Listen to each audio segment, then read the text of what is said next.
Hello, my name is Nadine Thorne. For most of my life, I was treated like a shadow in my own family. My father, Admiral Richard Thorne, never missed a chance to praise my brother. But with me, he only saw someone who didn't belong. The hardest moment came when he laughed at me on the SEAL range in front of everyone and said I had no place there. That humiliation cut deep. But what they didn't know was that I had been preparing for this moment all my life. Some families share warmth at dinner. Mine distributed orders. The dining room smelled faintly of lemon polish and roast chicken, the air stiff with formality. Portraits of men in uniforms stared down from every wall, medals painted on their chests, eyes unblinking. I was 12 feet, hardly touching the floor, yet I already knew the rhythm of these evenings. My father's voice filled the table like marching drums, every sentence barked with certainty, every pause a command in disguise. Michael sat taller than he was, chest-puffed chin, raised, basking under the weight of our father's praise. He had finished a weekend drill at cadet camp, a stumble through obstacle courses that left his elbows scuffed. Father called it a victory. "Discipline will make a man of you," he said, lifting his glass. The sparkle in his eye was for Michael alone. I waited for my chance, clutching the plastic trophy I had carried home from the district track meet. First place. A ribbon curled bright red around the stem. I slipped it onto the table between the salt and the serving dish. "I ran today," I murmured voice, almost lost under the scrape of forks. Father glanced, then shifted it aside like an extra napkin. "Running is healthy," he said, turning back to Michael without missing a beat. The dismissal stung sharper than any insult. Mother's eyes softened, though her hands shook as she poured water. Later, when the plates were carried back to the kitchen, she bent close, whispering so quietly only I could hear. "Strength isn't in the spotlight, Nadine. It's in silence." Her fingers brushed mine, a fragile reassurance that faded as quickly as it came. She returned to the table, pale, thin, pretending the cough in her chest was nothing. In the kitchen, the hum of the refrigerator softened our voices. Steam from the sink fogged the window until the backyard blurred into trees. Mother pressed a towel to my damp palms like a coach at the finish line. "You were fast?" she asked. I nodded. Her smile was careful, the kind people save for emergencies. "Then keep your pace," she whispered. "Let others sprint for the cameras." A magnet shaped like an anchor pinned Michael's schedule on the fridge. My meet dates were clipped beneath a grocery list dangling. Mother traced the red ribbon with a fingertip, then slid it back into my pocket. From the dining room, Father's voice carried names, ranks, a future spoken in bullet points. I wanted to ask if she would come to my next race.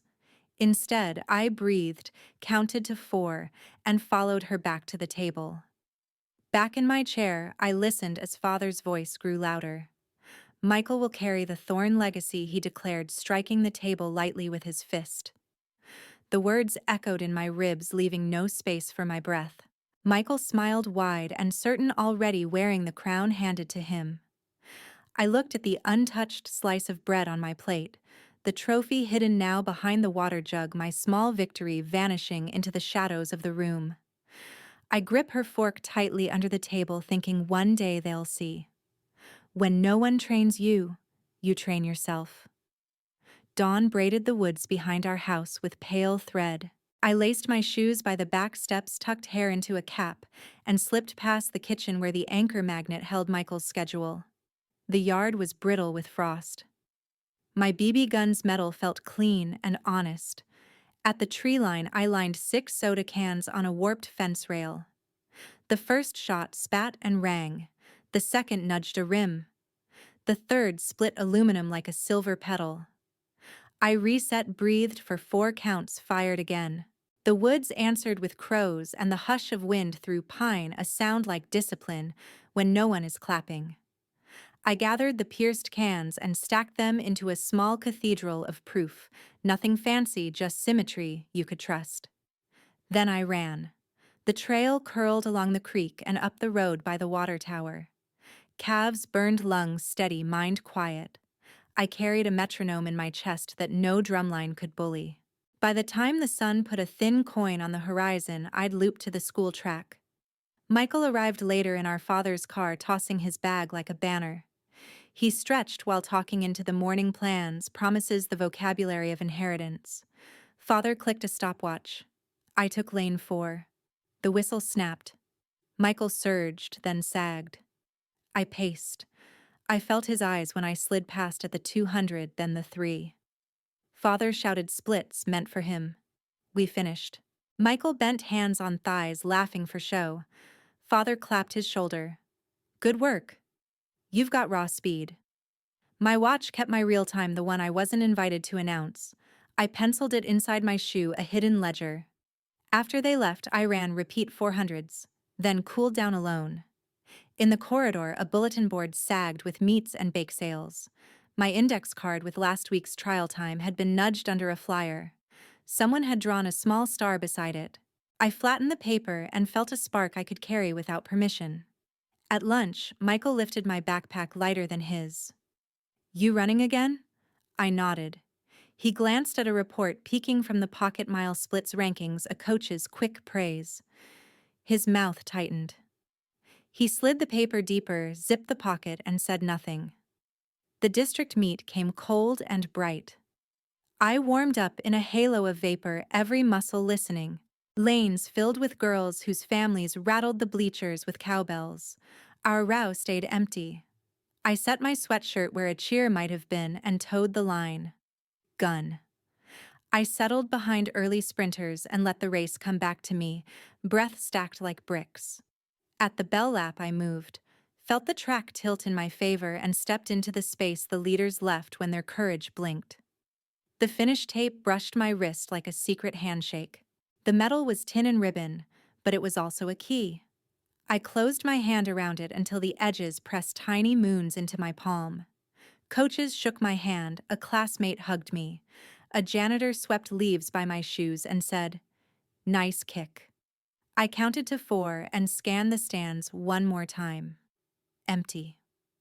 The sky went porcelain and the wind lifted the lane flags with a sound like pages turning. I tucked the medal into my pocket, breathed once for steadiness, and faced the quiet track. They won't see me coming. If my name was a burden, I erased it myself. The recruitment office buzzed like a fluorescent hive, pens chained to counters, posters promising futures. I slid a form onto the laminate and wrote N. Thorne in careful print, each stroke small. The clerk stamped without looking up. Perfunctory felt like mercy. A trimmed initial travels lighter and harder to trace. They took my fingerprints, my history, my height. They could not take my intent. A scale tipped in my chest when the oath left my mouth, not loud, not trembling, just exact. Outside, buses idled with metallic patience. I climbed aboard, kept to the back, watched towns unspool in window-like film. No one asked about family. No one said Thorne. For the first time, anonymity fit like a uniform. Camp scrubbed us to standard issue. Hair short. Bed corners knife-sharp. Instructors spoke in weather. I folded time into action.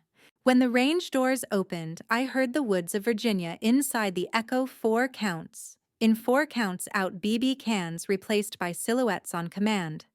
We rucked until boots argued with earth. We mapped darkness with red lights and grease pencils. We memorized patterns, a dog's bark, a sloppy loop, the smell of rain. Praise drifted through the barracks like contraband. An instructor signed my scorecard with a dot. It was enough. Recognition without spotlight. Medical checked lungs, joints resolve. Psych asked about pressure. I answered plainly. Pressure is a metronome if you don't fight it. Weeks stacked into muscle. I learned to listen to wind and wire and what isn't said. At night, I wrote split times inside the tongue of my boots and slid them under the rack. A list appeared on a corkboard near the mess candidates for advanced assessment. My initial hid between a Carter and a Ruiz. The cadre spoke less and watched more. They broke us into fire teams, then broke the team's stress sudden and total. In the pool, we sank and rose until breath turned to cable. In the kill house, we moved on rails of silence, each corner one question with one answer. Late in the cycle, a colonel with a paper-thin voice arrived. He didn't introduce himself. He read from a folder heavy with redactions. Selected personnel would be offered assignments requiring travel discretion and a capacity for vanishing. He let the words sit vanishing. The roster was shorter than rumor. He paused over my initial, then said it. In a storage room that smelled of oil and canvas, a captain pushed a packet across a table. Shadow Raven, he said, too flat to be dramatic. That's the unit. That's the code name you'll carry when needed. You will not correct anyone who says otherwise. I nodded, feeling the old BB gun steady in my bones. The packet described windowless corridors and flights paid in silence. It said nothing I didn't already want. They rewrote the roster that night. A blank space where my name had been was taped to the board. My bunkmate asked if I'd seen the edit. I shrugged. If invisibility was a country, I knew its customs. I packed fast one book of Winter Creek photo laces I trusted more than luck. Before dawn, we formed on the tarmac beside a transport older than our instructors. Propellers ticked as if counting us. Wind smelled like fuel and beginnings. I climbed the ramp with my kit and did not look back. The air inside was cold enough to make truth feel precise. A speaker cracked above our heads, the voice sanded down to anonymity. Your missions never happened. Do you accept? I reply, yes. Legacies are rewritten in speeches and erased in the same breath. The hall at the U.S. Naval Academy glittered with brass and memory. Banners hung in measured symmetry. The choir's last chord still trembled in the rafters like a salute that refused to sit. I took a seat near the aisle hairpinned program, folded once, then again, until it could disappear in my palm. Mother would have loved the music. Mother wasn't here. Her absence stood beside me like a reserved chair no one dared to claim. Admiral Richard Thorne stepped to the lectern as if the stage had been constructed to fit only his stride. Applause rose, practiced, polished. He waited for the precision quiet, then began Duty, Loyalty, Legacy, the Thorne Trinity. I knew every story before he told it, where he would pause, to let the audience lean in, where he would drive a sentence through the spine of the room. Michael sat in the front row, a spotlight finding him like an eager dog that never lost the scent. His suit was new, shoulders slightly ambitious. Cameras liked him. He had a face that agreed with photographs. I kept my face in profile, a shadow among shadows. I was good at this, breathing without claiming air. Richard spoke about sacrifice in theaters where flags never fly, about the invisible weight leaders carry. I felt the irony gather heavy and clean. Leadership, he said, means standing accountable for those you bring into the fight and those you raise at home. The audience warmed. Laughter at a gentle anecdote, the kind told at banquets and funerals. Then he did it. Casual, rehearsed, merciless.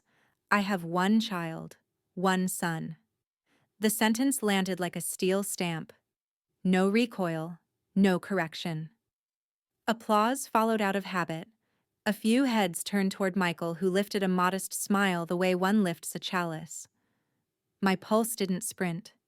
It narrowed, a thread pulled taut through cloth. I thought of the recruitment office where an initial freed me. I thought of the kill house, how a door yields when you lean with the right pressure. Some walls don't fall to force, they surrender to proof. He moved on. Awards, reforms, the future. The crowd worked with him, nodding at the appropriate nouns. The official photographer edged the aisle. Sir, a frame with your son. Another officer gestured Michael forward. The two of them stood beneath the academy crest, blue and gold, swallowing the space behind them.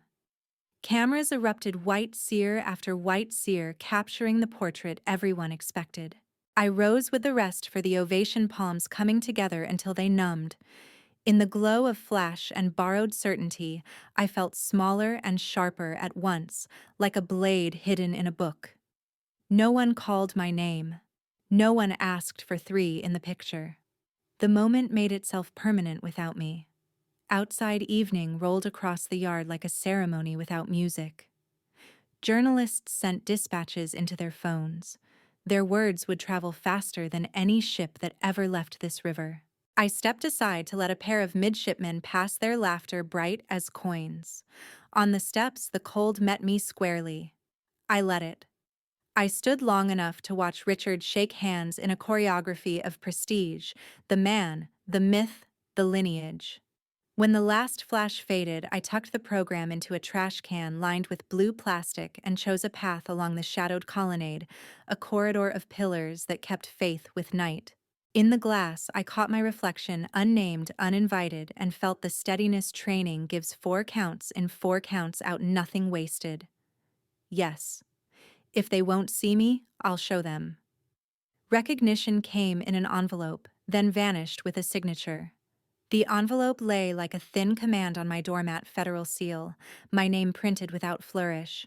I carried it to the kitchen, cleared a space between a coffee mug and the stack of dossiers I'd assembled for weeks.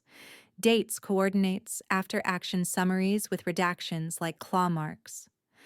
I set a paring knife under the flap and breathed in 4s. Open. Read. Don't tremble. Inside boilerplate thanks the architecture of polite denial. I scanned for the verdict line the way you scan a horizon for weather. There it was after review, insufficient public confirmation. At the bottom, an inked name steadier than mine, Admiral Richard Thorne.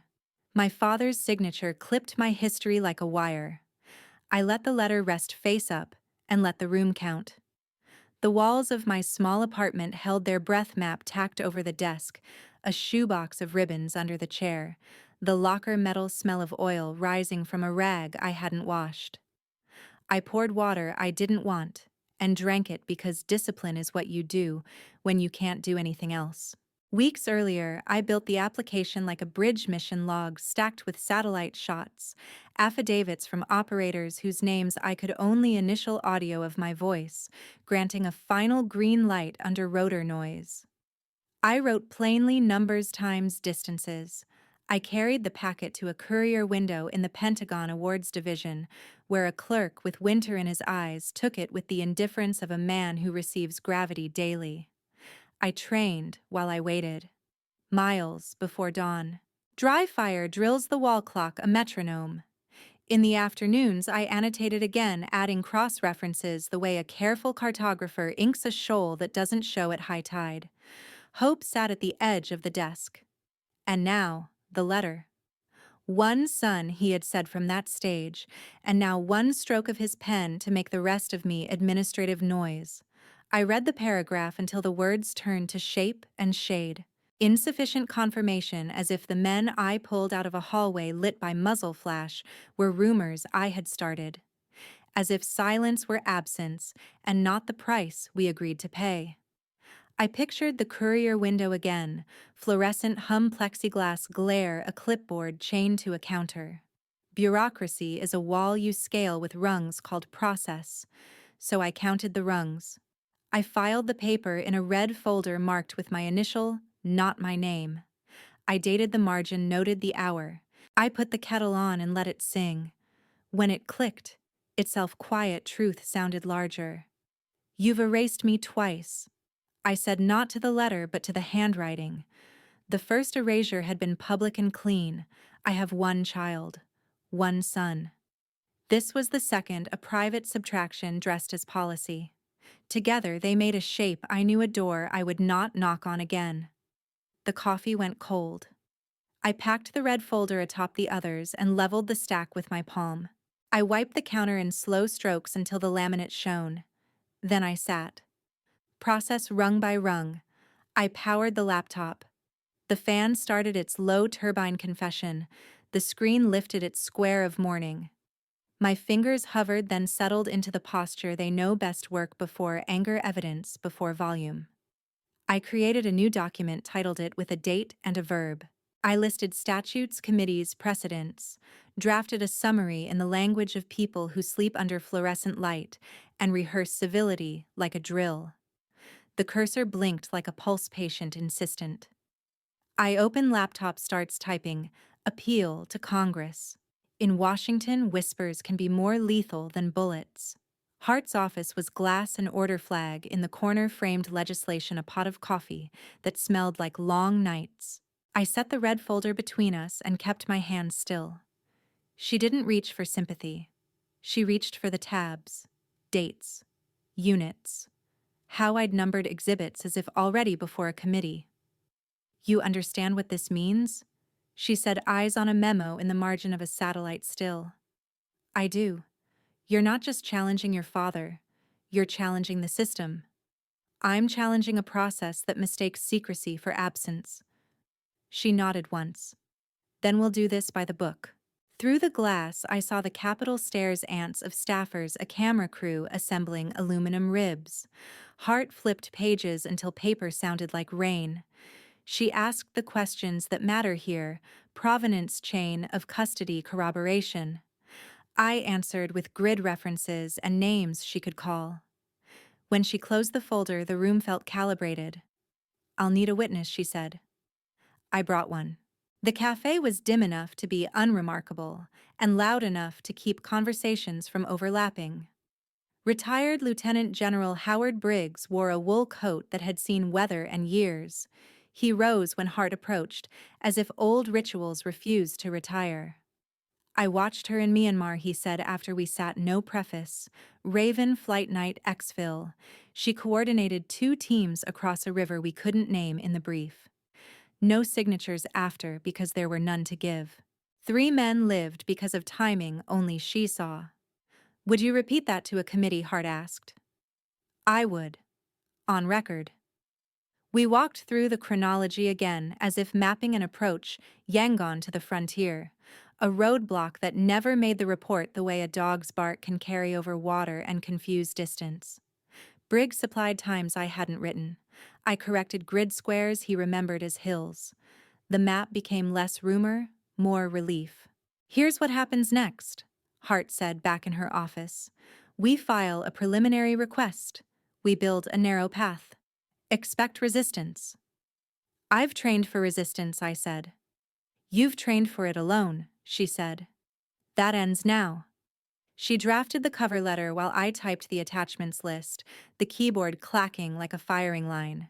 We avoided adjectives. We measured every claim in inches and dates. When the draft read like steel, unadorned load-bearing, she leaned back. "This isn't charity, Colonel Thorne. It's jurisdiction. Understood." Evening put a bruise on the sky.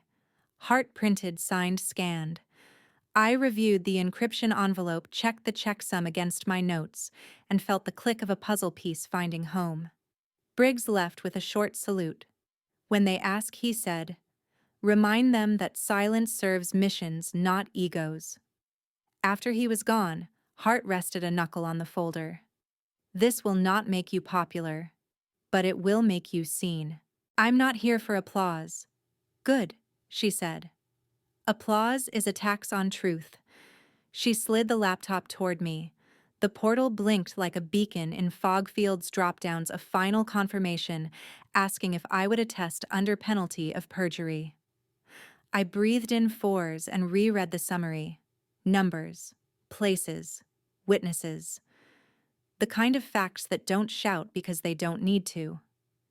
I remembered my vow at the kitchen counter, the way the word Congress fit in my mouth like a challenge coin. Hart's voice was steady. "When you press it, the clock starts." I steadied my thumb above trackpad. Years of silence and work narrowed to a point. I pressed submit on the encrypted appeal. Rumors march faster than orders. The logistics window at Coronado smelled of paper, oil, damp canvas. I signed the visitor log. My sleeve rode up, and the raven on my forearm caught the fluorescent buzz-broken wing red eye. The young Marine behind the glass blinked, squared his shoulders, and pretended routine. "Ma'am, unit temporary advisory." His gaze flicked from tattoo to the line where N. Thorne sat like a coded answer. He stamped. He didn't smile. When I stepped away, a phone vibrated against metal, a small tremor that told me the message had left him and begun walking. By the chow hall, a sentence broke in half as I passed.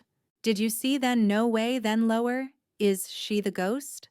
I chose a table with my back to a wall. On the range schedule, my initial looked too neat. In medical, a corpsman stared at my sleeve too long. I let the pattern declare itself. Rumor is geometry points become lines when enough glances rhyme. My phone pulsed during drills, unknown senders. Newsroom grammar, quick verification, off-record background. Shadow Raven, I let them stack. After the run, while the sky cooled to steel, I opened one. Washington Sentinel, a reporter citing an obscure training brief. A timestamp from a radio intercept, a question about a playing card split at a range no one should recall. He asked two things only I could answer. I closed the screen. Briggs had said truth spreads when the system can't contain it. Hart had warned light collects a price. The correct action was older than both. Do not confirm. Do not deny. Do not help a story grow its own legs. Later, I'd learned the newsroom cross-referenced a declassified spreadsheet with an accident report that named no one, then fed a blurred still into a machine until it decided my posture matched a rumor. In the moment, I only felt the bass grow quietly loud, each ma'am given an extra ounce of weight, each corridor greeting filed like evidence. At 1900, a link began hopping phone to phone, first a closed forum, then into wider group chats. The image was almost nothing, and so it became everything: fog, a firing line, an M14 silhouette. Caption: same shooter, Coronado Spring. Comments carried the torch. Someone remembered Larson's record. Someone posted a grainy still from years ago, raven ink at a sleeve's edge, threads braided into certainty. By 1930, the Sentinel pushed a developing banner. The headline blossomed, retreated, returned with hedges intact. A second email arrived, then a third one bearing public interest inquiry. The base PAO issued a paragraph about training and safety. None of it slowed the march. I walked the perimeter road until the ocean was a black seam. Beyond the fence, a jogger's headlamp stitched the dark. Inside the wire, two trainees passed, voices in that careful register reserved for names you aren't ready to say. I counted breaths and let the tide grind old stones. Silence changes texture when it begins to fail. Too many hands on the same rope, a knot warming under friction. Phones brightened the quarterdeck corridor. A petty officer stepped aside and pretended not to hold the article open on his screen. I treated curiosity like weather: assess, adjust, proceed. Across town, a junior editor chose a headline engineered to ask without answering. The copy desk trimmed adjectives, layered caveats, and set the piece on a timer: cautious and hungry in the same breath. Release it. Richard stares at the headline: Shadow Raven, daughter of Admiral. Some truths aren't spoken. They're fired downrange. Fog clung to the Coronado Range like gauze, softening edges but not intentions. I signed the range log as N. Thorne slid the pen back to its chain and stepped to the firing line. Boots scuffed. Scope caps clicked. A gull split the gray and kept going. He arrived with a pocket watch gait, Admiral Richard Thorne, my father, flanked by Rear Admiral Thomas Grant and Commander Willis. Their shadows fell across the racks as if rank could darken steel. Richard didn't bother with ceremony. He let the laugh come out dry. You don't belong on a SEAL range. I could have named the wind in knots, the damp in the stock, the slight rightward drift at 50. Instead, I reached for the old M14 walnut and memory heavier than the polymer toys beside it. I checked chamber and sling, breathed 4 in 4 out, and shouldered the rifle. Someone on the catwalk muttered that the fog would throw me. Good. Let it try. Target stood like slate doors waiting for a key. I started deliberate snap to center, mass-controlled reset, follow-through like a sentence that refuses an exclamation point. The first plate rang, then the next, until sound became a ledger. I walked the cadence left to right, near to far, standing to kneel, to prone, no wasted motion, no flourish. The spotter's scope stuttered.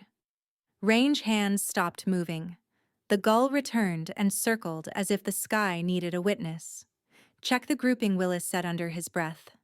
I swapped mags, settled the sling for bone support, and cut silhouettes at distance. A steel at 300 fell, then a clay that someone had hung like a dare shattered to orange dust. I felt the range tilt toward silence, the kind that arrives when doubt runs out of vocabulary. Behind me, Grant's boots repositioned. Richard stayed still. Even his contempt held parade rest. Whispers started first a breath, then a sentence. She just broke Larson's record. The name moved like a fuse along the line. I didn't chase it. Records are ghosts. You invite them by pretending to care. Card, I said. A range hand blinked and produced a dog-eared playing card from a pocket. He pinned it edge on to a stick at 50.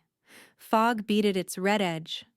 I rolled my shoulder, let the sling bite, and let the world shrink to a single brushed corner of paper.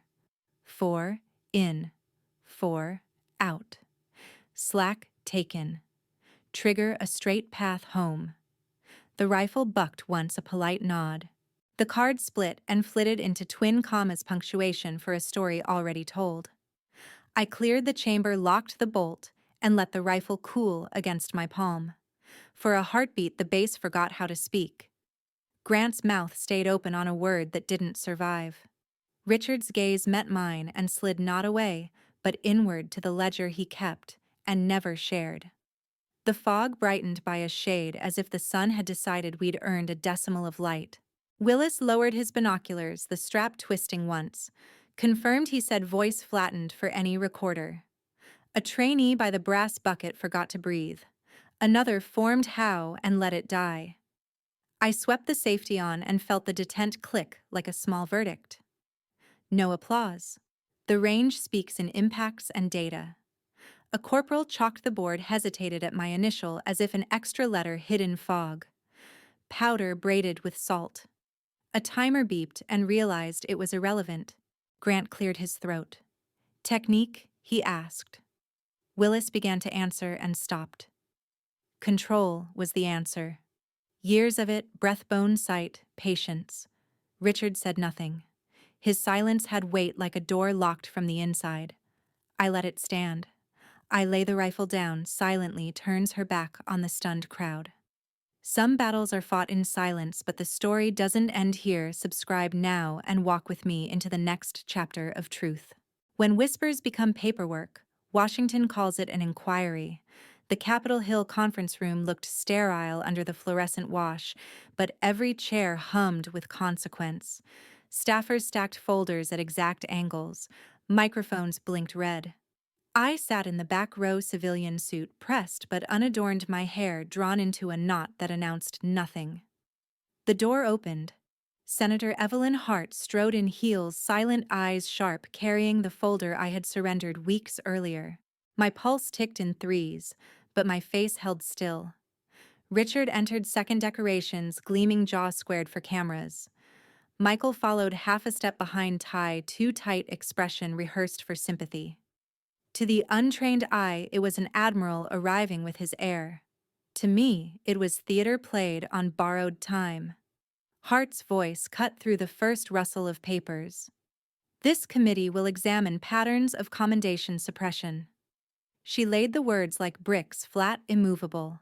A clerk pressed record. The red light blinked its permission. Richard's opening was polished, a cadence learned over decades, service, loyalty, chain of command. He spoke of protecting process from chaos, as if bureaucracy were a battlefield in need of defense. The room nodded on cue. But Hart leaned forward, glasses lowered. Admiral Thorne, can you explain why multiple Medal of Honor recommendations failed under your supervision, despite corroborated evidence? He adjusted his cufflink. Recommendations lack required visibility. It is unfortunate but necessary. The phrase landed like a dull thud. A staffer typed quickly. Another lifted a brow. Hart did not smile. Visibility, admiral, or obstruction. Silence cracked down the row of aides. Michael shifted, lips pressed. He glanced at his father as if searching for a line to parrot, but none arrived.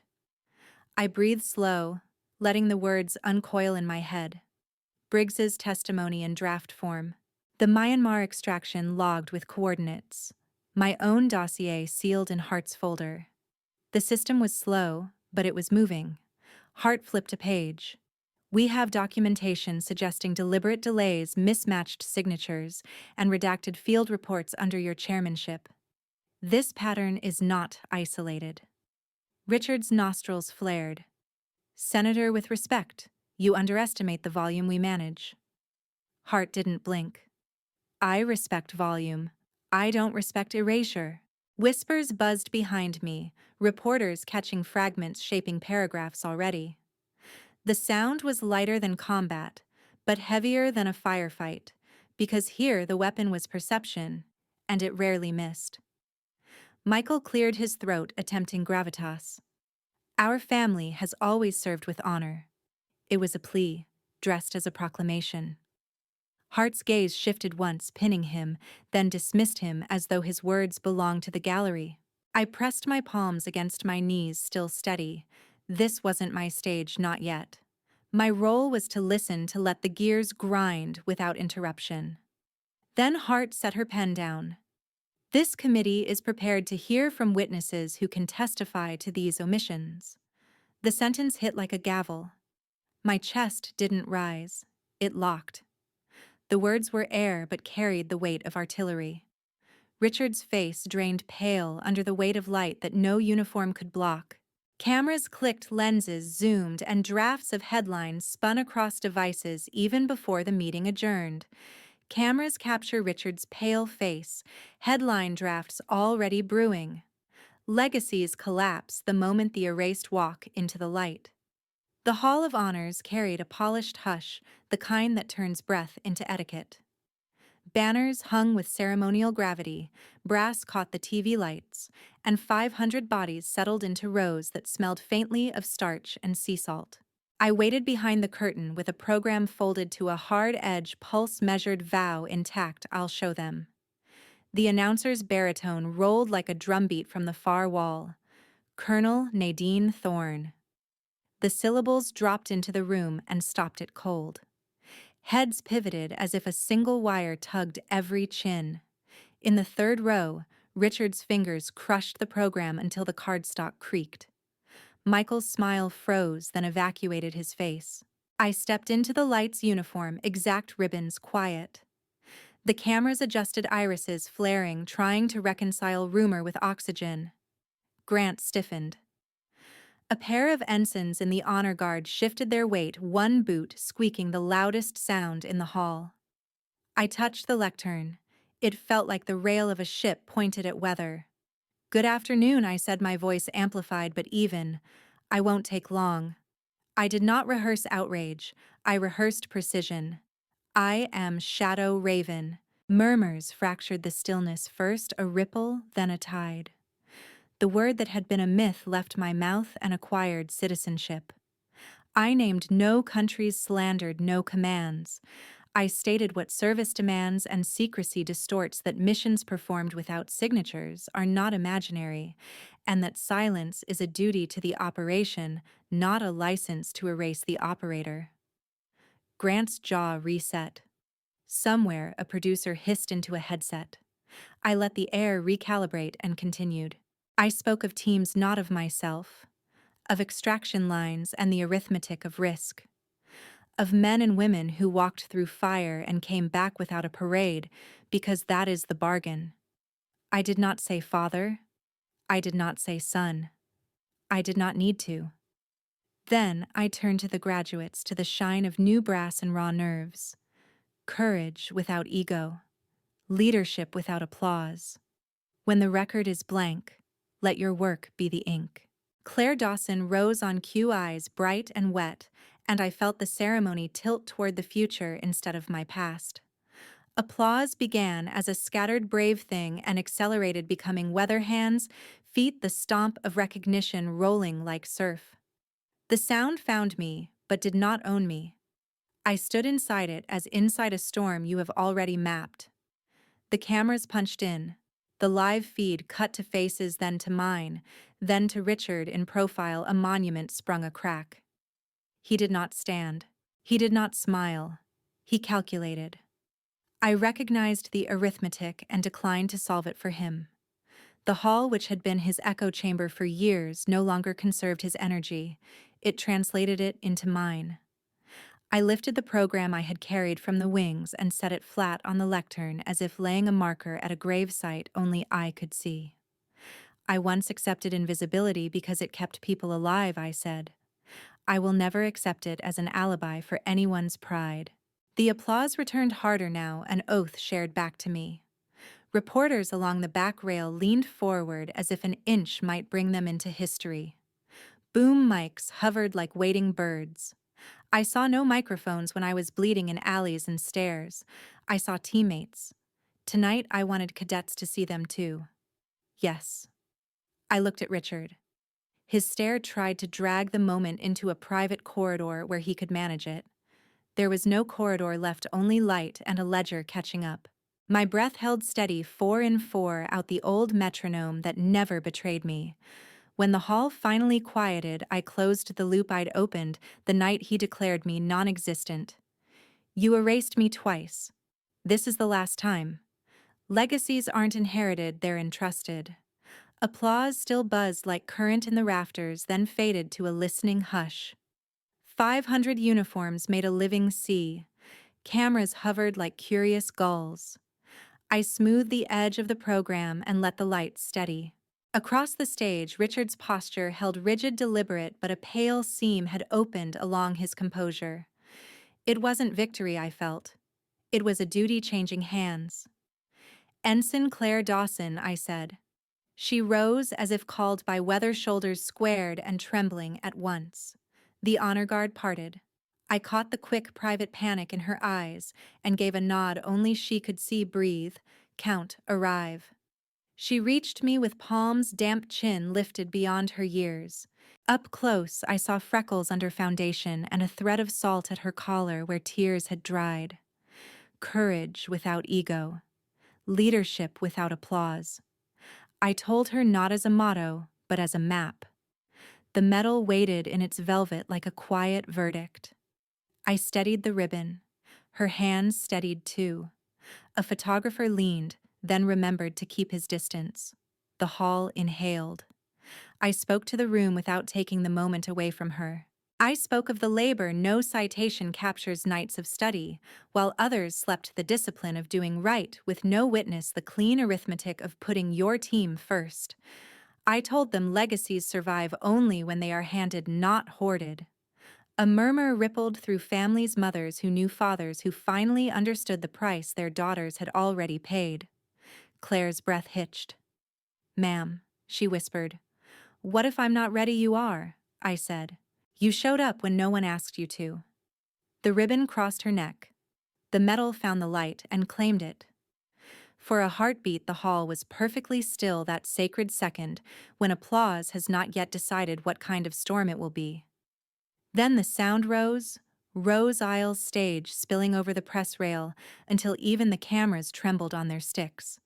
The ovation felt like weather changing, the first clean wind after months of stale air. Claire saluted.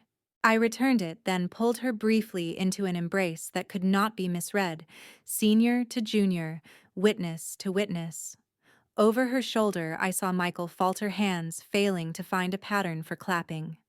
Beside him, Richard sat motionless, gaze fixed forward as if a different ceremony were playing in his head.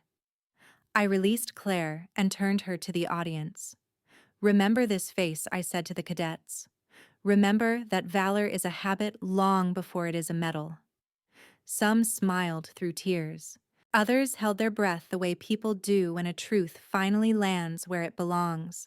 Reporters shouted questions they knew I wouldn't answer. I let the noise pass like surf around a piling. Tonight wasn't an interview. It was a transfer of weight. I gathered the program, closed to the velvet, and felt the old ache, the childhood silence, resolve into its opposite, a voice used for someone else. Claire stepped to the microphone, found nothing to say, and laughed at herself. The hall loved her for it. She settled for a thank you so sincere it improved the air. As the ovation softened into individual claps, I looked down the center aisle past rows of brass and family ties, and stories that would be retold at dinner tables for decades. Somewhere, a band waited to play the class out. Somewhere, a letter of denial sat in a file already losing its authority. I let my hand rest on the lectern as if on a railing at sea, feeling the ship of the room right itself. Tradition can be a harbor or a prison. Tonight it opened like water under moonlight, giving passage instead of walls. I thought of my mother's whisper at a kitchen sink, of miles run before daylight, of names withheld so others could live. Legacy, I realized, is not a portrait on a wall. It is the next set of footsteps choosing the same hard road. I was done carrying it alone. I glance at Richard. For once he cannot look away. For once my name wasn't whispered. It was spoken aloud. The words rolled across the Pentagon rotunda with the force of a bell tolling for the first time in centuries. Rows of uniforms shifted, cameras hissed with shutters, and the announcer's voice broke protocol by adding the words that had once been struck from files. Colonel Nadine Thorne, Shadow Raven. My boots met the marble as if I had rehearsed this walk in silence for decades, and perhaps I had. Every mission, every dismissal, every erased line had been rehearsal for this march into light. The rotunda was a crucible of ceremony, flags cascading from columns, medals gleaming on the chests of general senators in tailored gravity along the side aisles. At the front row sat Richard. His face was iron, but the lines along his mouth carried weight no parade ground could hide. Michael fidgeted beside him, his hands clenched in ceremonial applause that never found a rhythm.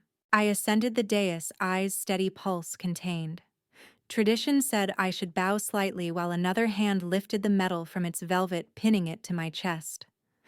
Tradition said I should salute, accept, pose for the photograph. But tradition had also said I didn't exist. Tradition had erased me with a signature. So I lifted the box myself, turned it outward, and held the medal high under the dome's lights. The gasp was audible, a breach in ceremony so stark the press nearly stumbled to catch it. This, I began, voice-controlled, every consonant a hammer on marble, is not just for me. This is for everyone erased, for the names removed from rosters, for the deeds buried in classified files, for the women and men, told that silence was their only contribution. No more. I let the medal gleam above me, not a prize, but a mirror catching every eye in the room. The generals stiffened, unsure whether to rise or wait. The audience decided for them. Applause built in waves, uneven, raw, yet unstoppable. Veterans rose one after another until the entire rotunda stood. I heard cheers slip past the marble, bouncing from walls designed to muffle. Even the cameras seemed to falter, the lenses fogged with breath from journalists leaning forward, desperate to capture not just an image, but an upheaval. Richard sat in the front row, posture ramrod, jaw clamped. For years he had trained that posture into me, chin high, shoulders back, never show weakness. Tonight, in the glare of truth, it betrayed him. His eyes dropped, his shoulders folded an inch, then another. And finally, for the first time in my memory, his head lowered. I did not watch long. My focus belonged to those who needed the gesture, not the man who could no longer meet it. I closed the box slowly, held it against my heart, and let silence reclaim the room. The ovation lingered like an aftershock, but I stood unmoved, spine unbroken, knowing this moment was not a prize, but a verdict. The cameras zoomed.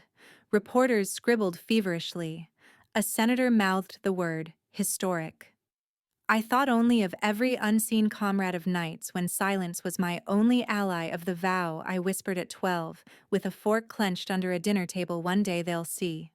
Today they did, and in that flood of recognition I remained steady, because truth is not a flame to bask in, it is a weight to carry forward. The rotunda seemed to breathe marble, echoing with a history rewritten. Applause dimmed into murmurs, murmurs into stillness, and in that stillness the cameras captured it. Richard, head bowed, posture broken no longer, the man who declared I never existed. Betrayal doesn't shout it, whispers through silence. Dawn laid a thin chill over the outdoor gym bars beating with dew rubber track dark as slate. No cameras, no brass. Just the clink of a carabiner and the bass coming awake. I wrapped my hands around the pull-up bar and hung there, letting spine and lungs lengthen until the old metronome settled 4 in 4 out. Footsteps then, a pause. Nadine. Michael's voice tried for steady and overshot into brittle. He stopped 2 paces away as if the air between us had rules he wasn't cleared to break. I didn't know it would go this far. I dropped heels soft on the mat, palms white with chalk. Justice has no limit. The words left my mouth like a measurement finally written down. He winced. That's not what I meant. I mean the inquiry, the headlines. Dad? The last word arrived thin, a thread dragged through a needle that didn't want it. You had years to mean something, I said. The fog gathered his outline and returned it to him smaller. You watched. He looked at the turf. I thought it would pass. I thought staying quiet was keeping the peace. Silence isn't peace, I said. It's camouflage for the loudest man in the room. He nodded once, then again, the way people nod when the verdict is already written. I knew he whispered. About Shadow Raven? I saw a debrief once your voice blurred name. I knew it was you. His hands opened, emptied. And I still said nothing. I wanted position, access. I wanted to be the thorn that worked. The sun pushed a pale coin up behind the barracks. Birds rehearsed a braver morning than ours. I felt something inside me unhook, not forgiveness release. You had a choice. You chose him. He swallowed. Are you happy now you won? You have the medal, the speeches. You burned it all down. I built what he tried to burn, I said. And I didn't ask you to be collateral. You volunteered. He took a step closer, then stopped, hands lifting as if to catch a falling object that wasn't there. Tell me what to do then. Tell me how to fix it. You can't fix what you benefited from by pretending you didn't, I said. You can only stop asking me to carry your shame. He flinched as if the word had weight. I was scared. So was I said, for 20 years. I let the breath go. Fear isn't a defense. It's a map. It shows you where you chose not to walk. He rubbed his jaw, a borrowed gesture. He's been demoted. Admin review. He barely leaves his office. That's between him and the record, I said. I'm not your confessional. Silence returned, true to its reputation, patient, persuasive. A gull cut the fog and disappeared. He tried one last angle, the one we both knew too well. We're family. Family is a verb, I said. You opted out. The PA system crackled somewhere toward the pier, morning orders skimming across roofs. He stared at the horizon as if it might argue for him. It didn't. He dropped his eyes first. Say something I can keep, he said. I studied the bar, the chalk, the space where a brother might have stood. The truth didn't need volume, it only needed aim.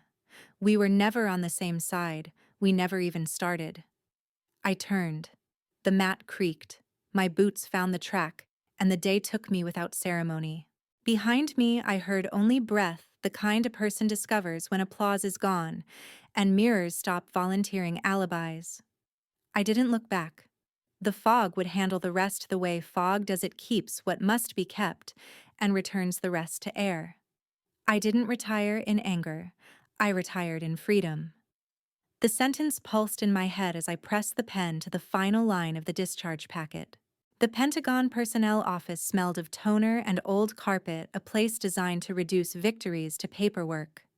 A clerk glanced up, his face unreadable, then back down to stamp the form. No speeches, no handshakes, no brass bands, just ink, initials, and the sound of my own breath finally moving without weight. I folded the papers and slipped them into a manila envelope. Years of shadow missions, bruised ribs, bullet scars, and silent victories condensed into 2 signatures. My thumb lingered on the edge of the folder as if it carried more heat than paper should. Maybe it did. It carried my father's erasure, My brother's silence, my mother's last whisper, and all the proof I no longer needed. Outside, the wind whipped around the Pentagon courtyard. A few officers walked briskly to their cars, their uniforms catching the sun. No one looked at me, no one saluted. That anonymity had once been my shield, but today it was liberation. I wasn't walking away in disgrace. I was walking away because the war inside me had ended. Senator Hart called that evening, her tone steady but softer than usual. "You've shaken the walls, Nadine. Some will never forgive you for it, but the right ones will never forget." I thanked her, but the words didn't cling. I didn't need her acknowledgement or anyone's. I needed stillness. General Briggs sent a letter handwritten in slanted script that smelled faintly of cigars. "You carried what no one else could. You carried it long enough. Put it down now." I set it on my kitchen table beside the discharge papers and let it sit under the lamp's circle of light. For once, I didn't feel the compulsion to respond. Silence was the reply he would understand. The apartment, once filled with classified files and encrypted laptops, felt cavernous without them. I opened the blinds and let light flood in, spilling across bare counters and the duffel bag I no longer needed packed. Reporters left voicemails, producers sent offers. Documentaries, panels, TED Talks, each invitation framed as legacy. I deleted them all. Legacy wasn't earned through stage lights. It was earned by what you left standing after you walked away. So I drove west. The interstate unwound beneath me, Virginia, giving way to rolling plains, then to mountains that rose sharp and unashamed against the horizon. Colorado air greeted me like a balm, clean and untainted by corridors of power. Here the silence wasn't oppression, it was relief.